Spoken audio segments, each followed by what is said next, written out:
Boa noite a todos. Que Jesus nos ampare e nos abençoe. Em nossas preces, peçamos a Deus e a Jesus pelos que sofrem. Que a misericórdia do Pai se faça em todos os corações.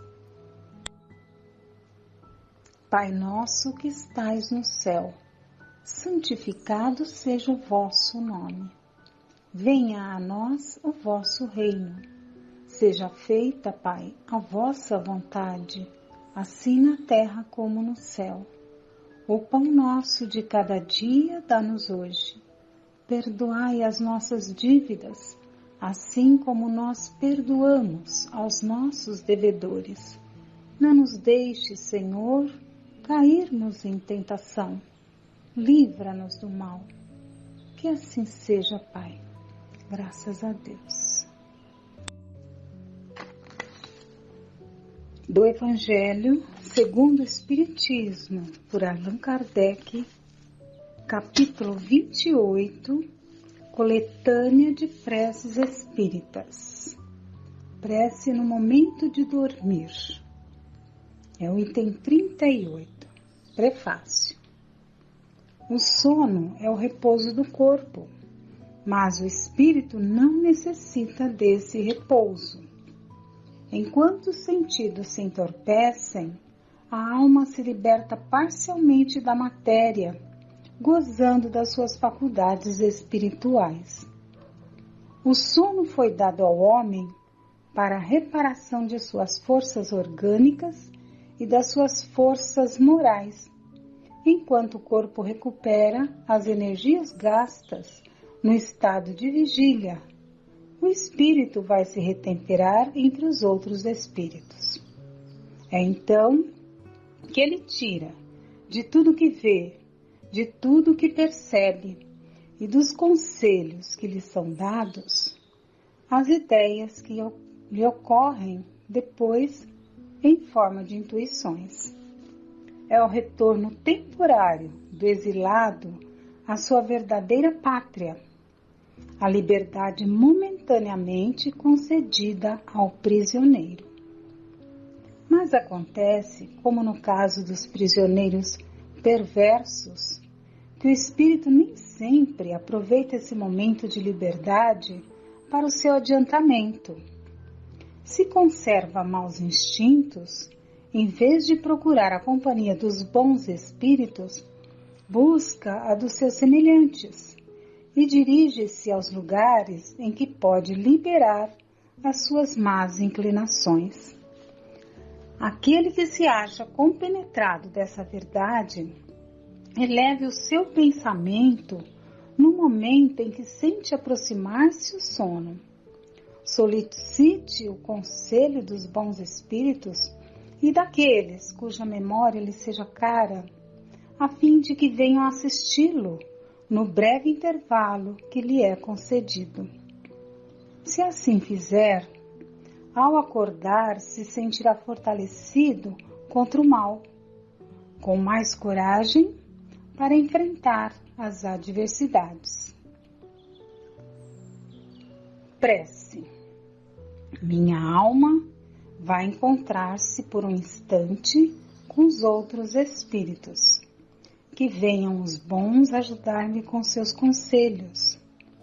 Meu anjo guardião, fazei que, ao acordar, eu possa conservar uma impressão durável e benéfica desse encontro.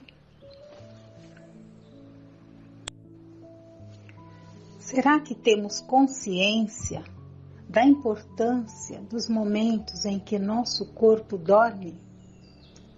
Para maiores esclarecimentos, vamos ler do Livro dos Espíritos, por Allan Kardec, do capítulo 8º, Emancipação da Alma, está no livro 2º, O Sono e os Sonhos, a partir da questão 400, onde ele vai dizer aqui que o encarnado é um prisioneiro do corpo e ele aspira incessantemente à libertação.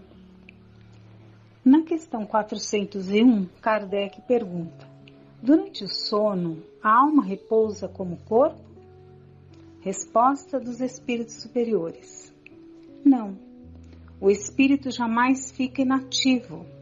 Durante o sono, os liames que unem ao corpo se afrouxam e o corpo não necessita do espírito.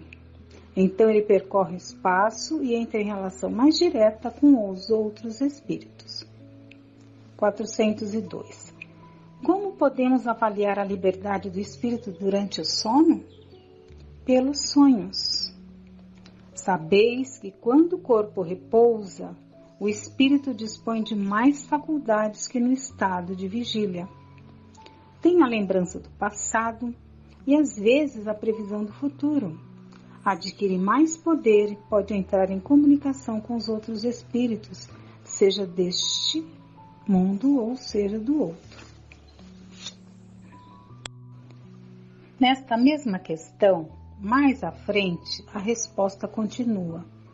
Pobres homens, que conheceis tão pouco dos mais ordinários fenômenos da vida. Acreditais ser muito sábios, e as coisas mais vulgares os embaraçam. A esta pergunta de todas as crianças: o que é que fazemos quando dormimos?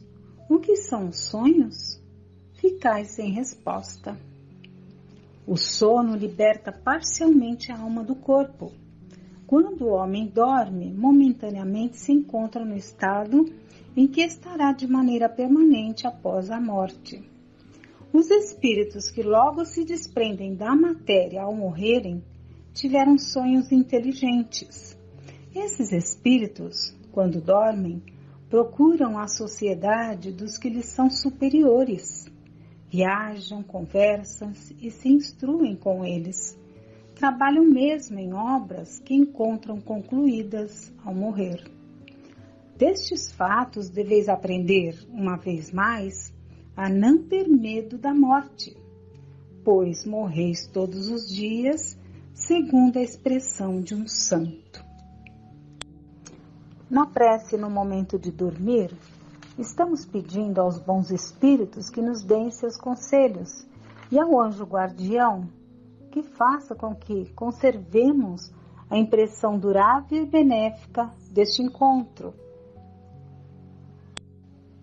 Mais à frente, por efeito do sono, os espíritos encarnados estão sempre em relação com o mundo dos espíritos, e é isso o que faz que os espíritos superiores consintam, sem muita repulsa, em encarnar-se entre vós.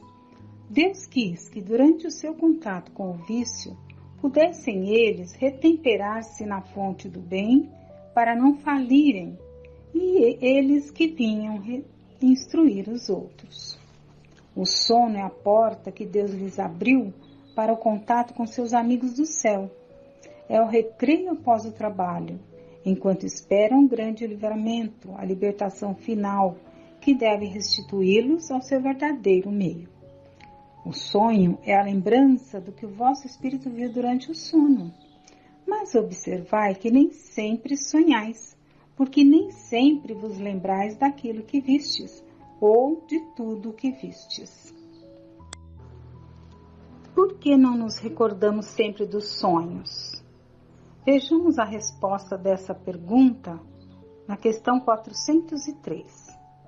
Nisso que chamas sono, só tens o repouso do corpo, porque o espírito está sempre em movimento. No sono, ele recobra um pouco de sua liberdade e se comunica com os que lhe são caros, seja neste ou em outros mundos. Mas, como o corpo é de matéria pesada e grosseira, dificilmente conserva as impressões recebidas pelo espírito, mesmo porque o espírito não as percebeu pelos órgãos do corpo. Por isso, na prece, estamos pedindo ao anjo guardião que nós possamos conservar essa impressão durável e benéfica, né, desse encontro. Mas quem é o anjo guardião? Todos temos? Qual é a missão desse espírito amoroso? Ainda do livro 2º, do livro dos Espíritos, No capítulo 9, Intervenção dos Espíritos no Mundo Corpóreo, no item 6, Anjos da Guarda, Espíritos Protetores, Familiares ou Simpáticos, vamos ver que esse espírito ligados a cada um de nós em particular para nos proteger é o irmão espiritual. E ele é de uma ordem mais elevada. E a sua missão é de um pai para com os filhos. Conduzir o seu protegido pelo bom caminho, ajudá-lo com seus conselhos, consolá-lo nas suas aflições e sustentar sua coragem nas provas da vida. O espírito protetor é ligado ao indivíduo desde o nascimento até a morte e frequentemente o segue depois da morte na vida espírita e mesmo através de numerosas existências corpóreas, porque essas existências não são mais do que fases bem curtas da vida do espírito. Na 495, temos uma pergunta assim. O espírito protetor abandona às vezes o protegido quando este se mostra rebelde às suas advertências? Então, ao que Kardec perguntou, os espíritos responderam. Se o espírito protetor abandona o seu protegido. Afasta-se quando vê que os seus conselhos são inúteis e que é mais forte a vontade do protegido em submeter-se à influência dos espíritos inferiores, mas não o abandona completamente e sempre se faz ouvir. É o homem quem lhe fecha os ouvidos. Ele volta logo que chamado. Agora vamos ver uma dissertação, uma página belíssima dos Espíritos São Luís e Santo Agostinho. Há uma doutrina que deveria converter os mais incrédulos por seu encanto e por sua doçura, a dos anjos da guarda. Pensar que tendes sempre ao vosso lado seres que vos são superiores, que estão sempre ali para vos aconselhar, vos sustentar, vos ajudar a escalar a montanha escarpada do bem, que são amigos mais firmes e mais devotados que as mais íntimas ligações que se possam contrair na terra. Não é essa uma ideia bastante consoladora? Esses seres ali estão por ordem de Deus, que os colocou ao vosso lado. Ali estão por seu amor e cumprem junto a vós todos uma bela, mas penosa missão. Sim, onde quer que estiverdes, vosso anjo estará convosco, nos cárceres, nos hospitais, nos antros do vício, na solidão. Nada vos separa desse amigo que não podeis ver, mas do qual vossa alma recebe os mais doces impulsos e ouve os mais sábios conselhos. Ah, por que não conheceis melhor esta verdade? Quantas vezes ela vos ajudaria nos momentos de crise? Quantas vezes ela vos salvaria dos maus espíritos? Mas no dia decisivo, este anjo de bondade terá muitas vezes de vos dizer: não te avisei disso e não o fizeste. Não te mostrei o abismo e nele te precipitaste. Não fiz soar na tua consciência a voz da verdade e não seguistes os conselhos da mentira? Ah, interpelai vossos anjos da guarda, estabelecei entre vós e eles essa terna intimidade que reina entre os melhores amigos. Não penseis em lhes ocultar nada, pois eles são os olhos de Deus e não os podeis enganar. Considerai o futuro, procurai avançar nesta vida e vossas provas serão mais curtas, vossas existências mais felizes. Vamos, homens, coragem! Afastai para longe de vós, de uma vez por todas, preconceitos e segundas intenções. Entrai na nova vida que se abre diante de vós. Marchai, marchai. Tendes guias, segui-os. A meta não vos pode faltar, porque esta meta é o próprio Deus. E a página continua e vamos ver mais à frente os espíritos nos dizendo que o espaço não existe, porque mesmo vivendo em outro mundo, eles conservam a sua ligação conosco e que Deus não nos abandonou sozinhos sobre a terra, sem amigos e sem amparo. Cada anjo da guarda tem o seu protegido e vela por ele como um pai vela pelo filho. Sente-se feliz quando o vê no bom caminho, chora quando seus conselhos são desprezados. No livro Sexo e Destino, pelo espírito de André Luiz, através da psicografia de Francisco Cândido Xavier, nos é relatado uma situação dolorosa criada por Cláudio, por não ouvir o espírito Félix. E este chora diante do sofrimento que haveria de vir para tantos a partir daquela atitude, daquela dificuldade criada.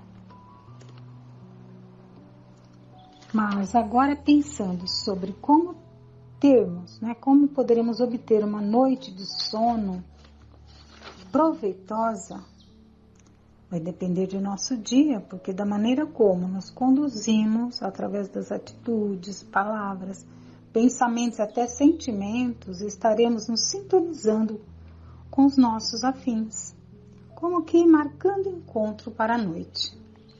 O que estamos realmente buscando? No capítulo 8º do livro Missionários da Luz, do mesmo espírito ainda André Luiz, o espírito nos traz a informação de um centro de estudos no plano espiritual para encarnados, com mais de 300 associados, e que apenas 32 conseguem romper as teias inferiores das mais baixas sensações fisiológicas para assimilarem as lições. Então vemos a dificuldade que criamos através da nossa forma de agir, de ser, quanto ainda precisamos estar vigilantes, como nos disse Jesus. Orai e vigiai. E através da nossa forma de agir, de ser, de pensar, estaremos nos ligando àqueles que podem nos ajudar ou não. Estejamos mais atentos. Repetindo, Jesus nos alertou: orai e vigiai para não cairdes em tentação. Então perguntemos, qual é a relação existente entre a oração e a vigilância? No livro O Consolador, pelo Espírito Emmanuel, psicografia de Francisco Cândido Xavier, temos a questão 245. Então foi feita a seguinte pergunta: se é justo esperarmos no decurso do nosso roteiro de provações na Terra por determinadas dores, devemos sempre cultivar a prece? A resposta de Emmanuel: a lei das provas é uma das maiores instituições universais para a distribuição dos benefícios divinos. Precisais compreender isso, aceitando todas as dores com nobreza de sentimento. A prece não poderá afastar os dissabores e as lições proveitosas da amargura, constantes do mapa de serviços que cada espírito deve prestar na sua tarefa terrena, mas deve ser cultivada no íntimo, como a luz que se acende para o caminho tenebroso, ou mantida no coração como alimento indispensável que se prepara de modo a satisfazer a necessidade própria na jornada longa e difícil, porquanto a oração sincera estabelece a vigilância e constitui o maior fator de resistência moral no centro das provações mais escabrosas e mais rudes. Portanto, como vimos, a prece é a luz que se acende para o nosso caminho, é o alimento indispensável para as nossas necessidades e estabelece a vigilância para a nossa resistência moral. Vai nos ajudar a mantermos a impressão benéfica e duradoura do encontro que tivemos com os espíritos amorosos durante o sono do corpo e percebermos a intuição dos conselhos recebidos que nos ajudarão no nosso dia e também nos sentiremos mais confiantes, com bom ânimo, com mais coragem para enfrentarmos as provas tão necessárias para a nossa edificação espiritual, para o nosso progresso moral. Será que estamos sós para enfrentarmos nossas lutas?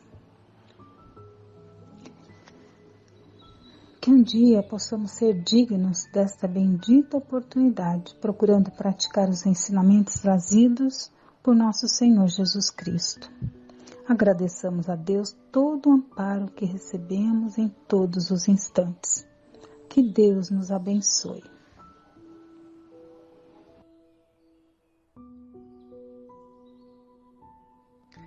Boa noite a todos. Vamos nesta noite nos sentindo juntos, na nossa tão amada casa de Frei Fabiano, refletir sobre algumas colocações de Emmanuel no último capítulo do livro A Caminho da Luz. Neste livro, Emmanuel nos traz uma síntese da nossa história, com o objetivo de mostrar a verdadeira posição do Evangelho do Cristo, tanta vez incompreendido em face das religiões e filosofias terrenas, e em seus apontamentos, sempre destacando a tarefa de grandes missionários e esclarecendo a grandeza e a misericórdia do Divino Mestre. O capítulo chama-se O Evangelho Futuro. Um modesto escorço, diz então Emmanuel, um modesto escorço da história faz entrever os laços eternos que ligam todas as gerações nos surtos evolutivos do planeta. Muita vez o palco das civilizações foi modificado, sofrendo profundas renovações nos seus cenários, mas os atores são os mesmos, caminhando nas lutas purificadoras para a perfeição daquele que é a luz do princípio. Nos primórdios da humanidade, o homem terrestre foi naturalmente conduzido às atividades exteriores, desbravando o caminho da natureza para a solução do problema vital. Mas houve um tempo em que a sua maioridade espiritual foi proclamada pela sabedoria da Grécia e pelas organizações romanas. Vemos então que essa fusão de conhecimento dos gregos, que trouxeram grandes mestres do cérebro e do coração, e as sagradas virtudes romanas, que instituíram o Colégio da Família, trouxeram as condições para a vinda de Jesus.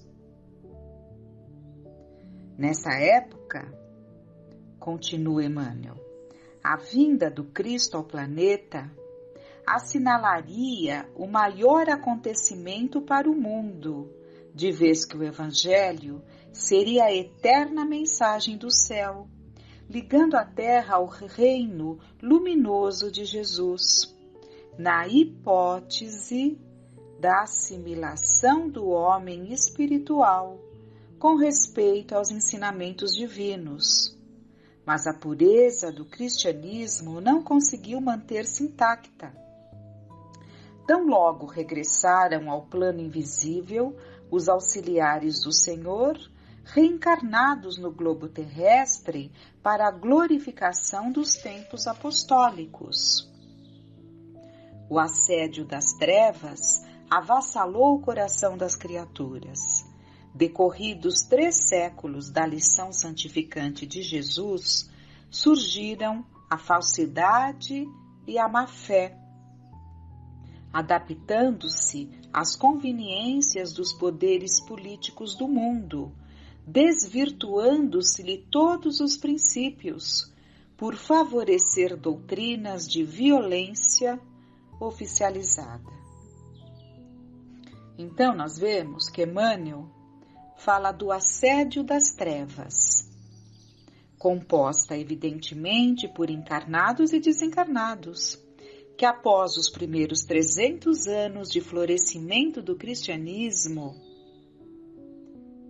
e com a presença ali de muitos espíritos reencarnados, preparados para auxiliar nessa sementeira, conseguiram, então após esses 300 anos, o assédio das trevas, conseguiram desvirtuar os seus ensinos. Essa luta travada por todos que deliberadamente fogem à luz e que querem arrastar a tantos quanto possível, mais do que nunca se faz intensa nos dias de hoje, por perceberem que se aproxima a vitória do bem. Continuando então no texto de Emmanuel, debalde, em vão, não é? Em vão enviou o Divino Mestre seus emissários e discípulos mais queridos ao ambiente das lutas planetárias, quando não foram trucidados pelas multidões delinquentes ou pelos verdugos das consciências, foram obrigados a capitular diante da ignorância, esperando o juízo longínquo da posteridade. Desde essa época em que a mensagem evangélica dilatava a esfera da liberdade humana, em virtude da sua maturidade para o entendimento das grandes e consoladoras verdades da existência, estacionou o homem espiritual em seus surtos de progresso, impossibilitado de acompanhar o homem físico na sua marcha pelas estradas do conhecimento. É por esse motivo que, ao lado dos aviões poderosos e da radiotelefonia, vamos lembrar aqui que esse livro foi escrito em 1938. Então, retomando, é por este motivo que, ao lado dos aviões poderosos e da radiofonia que ligam todos os continentes e países da atualidade, indicando os imperativos das leis da solidariedade humana, vemos o conceito de civilização insultado por todas as doutrinas de isolamento, enquanto os povos se preparam para o extermínio e para a destruição. 1938, portanto, às vésperas da Segunda Guerra Mundial, Por isso que ele diz que os povos se preparam para o extermínio e para a destruição. É que ainda por isso que, em nome do Evangelho, se perpetram todos os absurdos nos países ditos cristãos. A realidade é que a civilização ocidental não chegou a se cristianizar. Na França, temos a guilhotina, a forca na Inglaterra, o machado na Alemanha e a cadeira elétrica na própria América da Fraternidade e da Concórdia. Isso para nos referirmos tão somente às nações supercivilizadas do planeta. A Itália não realizou a sua agressão à Abissínia em nome da civilização cristã do Ocidente? Abissínia é a atual Etiópia, E é interessante que dentro da lei de causa e efeito, nós vimos aí há bem pouco a Itália tendo que acolher a tantos refugiados etíopes, não é? E continuando no texto, não foi em nome do Evangelho que os padres italianos abençoaram os canhões e as metralhadoras da conquista? Em nome do Cristo, espalharam-se nesses 20 séculos todas as discórdias e todas as amarguras do mundo.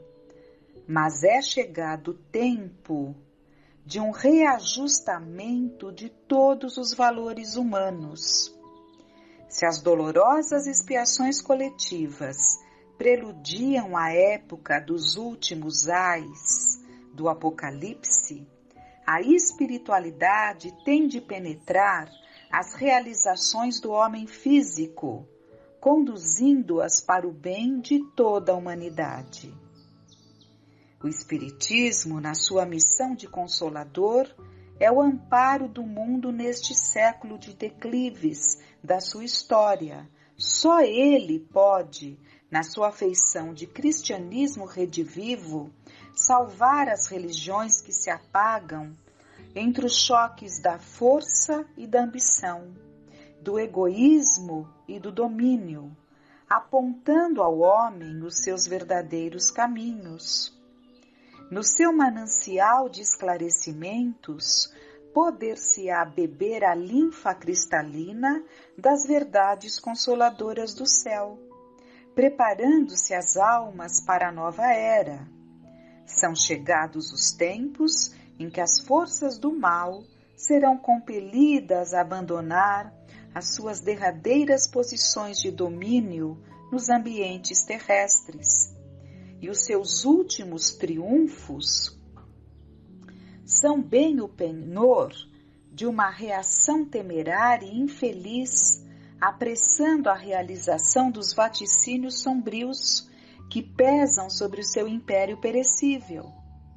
Ditadores, exércitos, hegemonias econômicas, massas versáteis e inconscientes, guerras inglórias, organizações seculares passarão com a vertigem de um pesadelo. A vitória da força é uma claridade de fogos de artifício. Toda a realidade é a do espírito e toda a paz é a do entendimento do reino de Deus e de sua justiça. Então nós vemos que Emmanuel esclarece aqui que o uso dos últimos trunfos nessa luta inglória exorbitaria de tal forma que apressaria o fim. Fim do quê?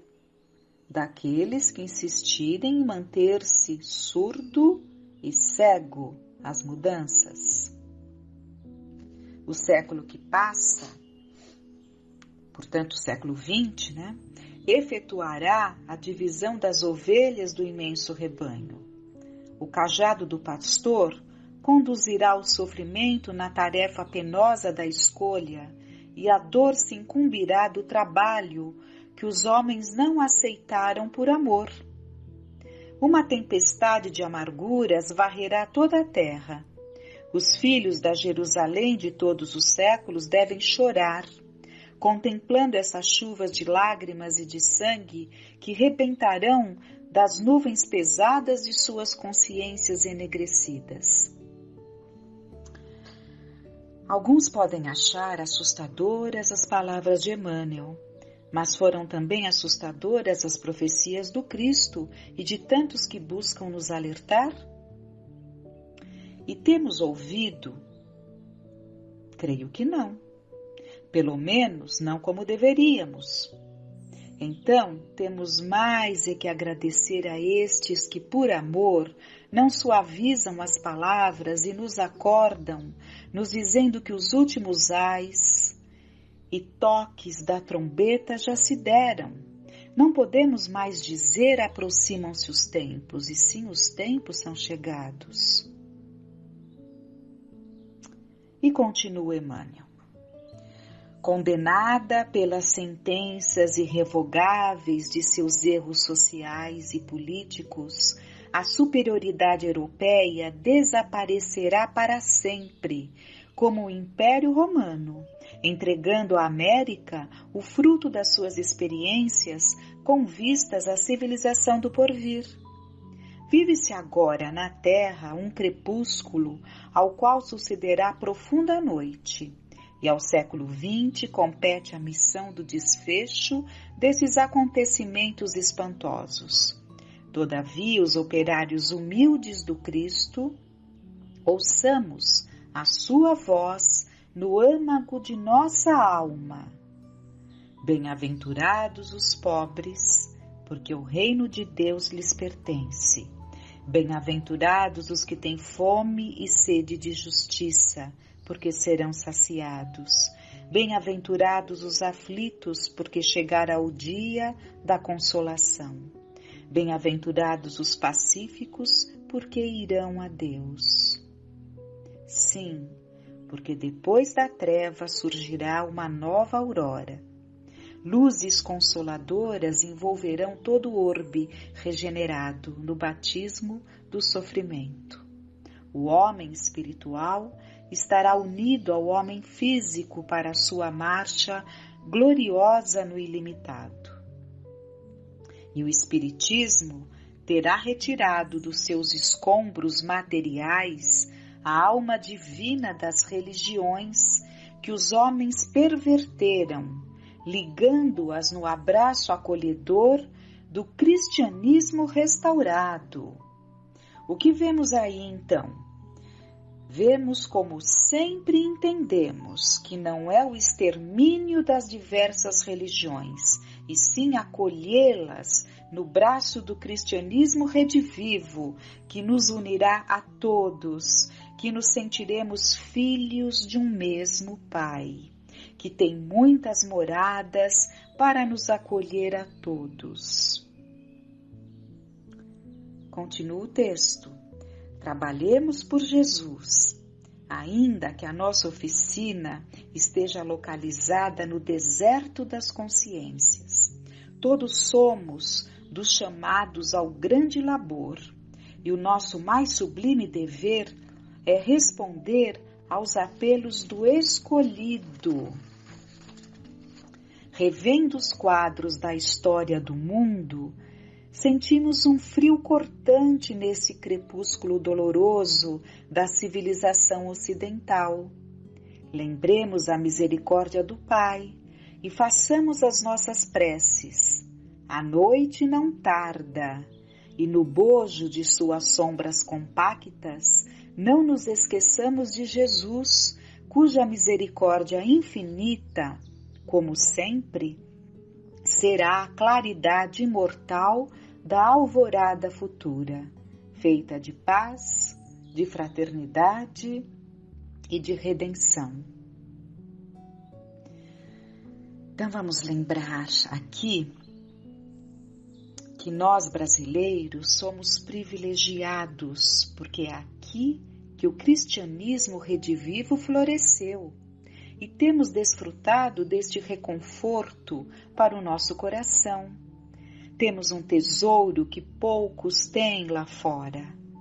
Nos fortaleçamos então no exercício da nossa fé e estudemos com afinco o Evangelho de nosso Senhor Jesus Cristo e as páginas iluminadas da doutrina na sua obra básica, porque soa para nós o momento em que nos será perguntado: o que temos feito com esse tesouro que temos em mãos? Conceitos que a muitos faltam. Então, na divulgação desses conhecimentos, deixemos de lado mensagens psicografadas que, em sua maioria, mais confundem e afastam do que esclarecem, e nos voltemos a essa riqueza de textos que temos. Tempos difíceis, mas já foram fáceis. E agora temos o conforto de pressentir a luta que poderá se tornar gloriosa para nós, para que um dia possamos dizer como Paulo: combati o bom combate. Repetindo então, tempos difíceis, mas já por acaso foram fáceis? Não é verdade? Vamos então nos preparando para fazermos a nossa prece, reservando os momentos que se seguem para reflexão, meditação e vibrações tão importantes que desenvolvem a nossa capacidade de radiação. Buscando então a Deus nosso Pai, trazendo Jesus para junto a nós. Pai nosso que estais nos céus, santificado seja o vosso nome. Venha a nós o vosso reino, seja feita a vossa vontade, assim na terra como no céu. O pão nosso de cada dia nos dai hoje. Perdoai as nossas dívidas, assim como perdoamos aos nossos devedores. E não nos deixeis cair em tentação, mas livrai-nos de todo o mal. Que tenhamos uma noite de paz.